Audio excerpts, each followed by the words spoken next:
Well, this week, if you were watching the interest rate story, the Bank of Canada once again kept interest rates steady, but there was a very clear indication that we may have now seen the peak in interest rates, assuming some of the economic trends play out the way that the Bank of Canada expects from here.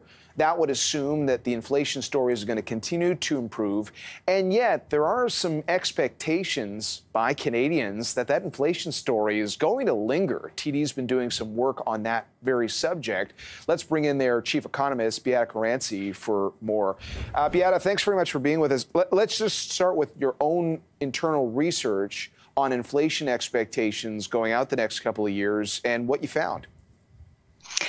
Yeah, so basically, when we think of how consumers internalize what they've been seeing for the last few years, it's almost the concept of adaptive expectations, that you presume that what you've seen in the last few years is what's going to persist in the coming years, because that's the most recent experience.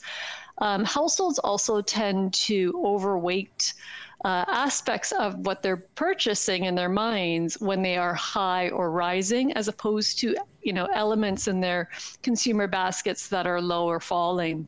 And so what we now have for the Bank of Canada is a situation where it's not a matter of just getting inflation down to their 2% target, but convincing Main Street and broader Canadians that this is in fact happening, because there is a bias in the mindset that inflation is higher than it really is. How much would that consideration play into what we hear from the Bank of Canada going forward? Because obviously there's some people who would like to see interest rates come down, but they keep talking about those lingering inflation risks.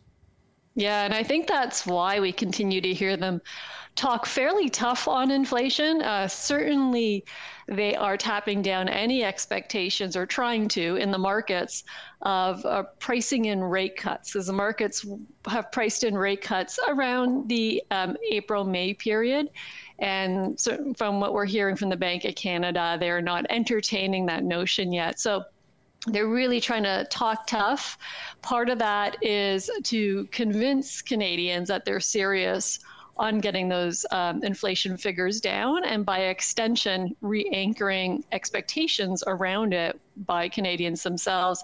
So I think that's part of the strategy. They generally don't tip their hand on when they're going to cut interest rates till you're very close in timing to the meeting.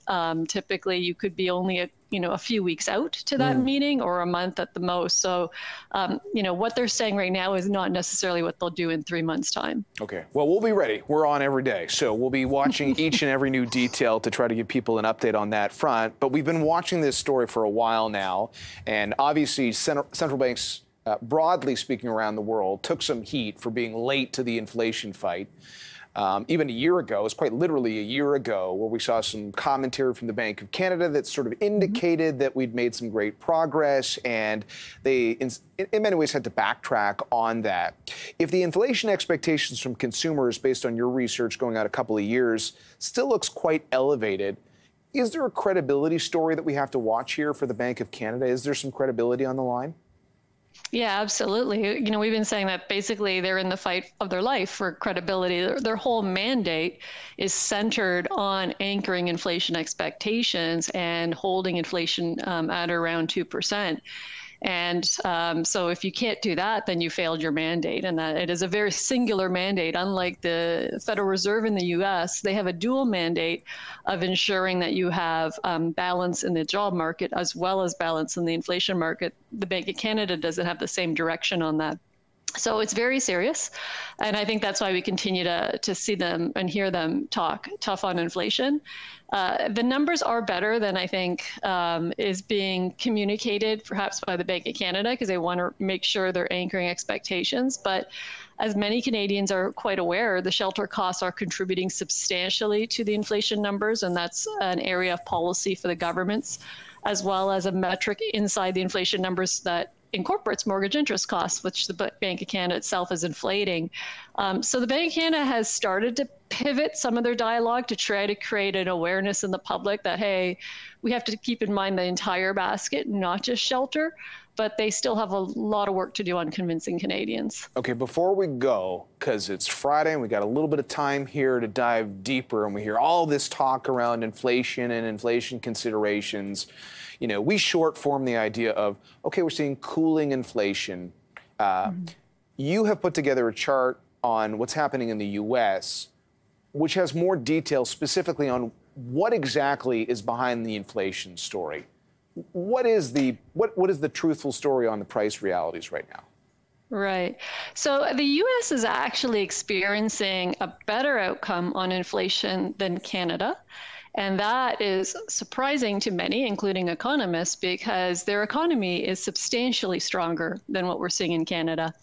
So the notion is, hey, the weaker your economy, the more slack that builds up, the less the pricing power of corporations. The exact opposite is playing out in Canada versus the US.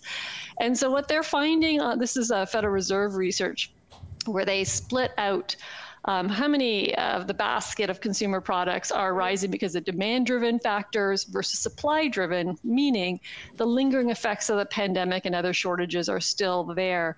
And they're finding it's a mix of factors that is pulling down inflation, and the same would be true in Canada. But nothing has quite normalized. So it hasn't normalized yet in the US, which means it hasn't normalized in Canada, neither on the supply side factor or the demand side factor. We do have a lot of geopolitical risks now flaring up with transportation costs rising on freight shipments overseas due to the Red Sea tensions that are happening there. So there are ongoing risks happening. And so from the central bank perspective, they are taking all of these factors into consideration. But the main reason that we're seeing, I think, the divergence between Canadian and US inflation figures is part of it is a methodology factor. When we look at what the Federal Reserve targets for their inflation, shelter is only 15% of that basket, the core goods basket, whereas in Canada, it's 30% of our basket. Both countries are experiencing the same price pressures in shelter. They're both rising at about 6%, but it's double the weight in terms of Canada and how much it's captured. It's going to make it a lot harder for the Bank of Canada to hit the number they want to hit when you have an aspect of your methodology that's heavily tied to a segment of the economy that they have very little control over right now, because we all know there's huge structural factors happening in shelter costs.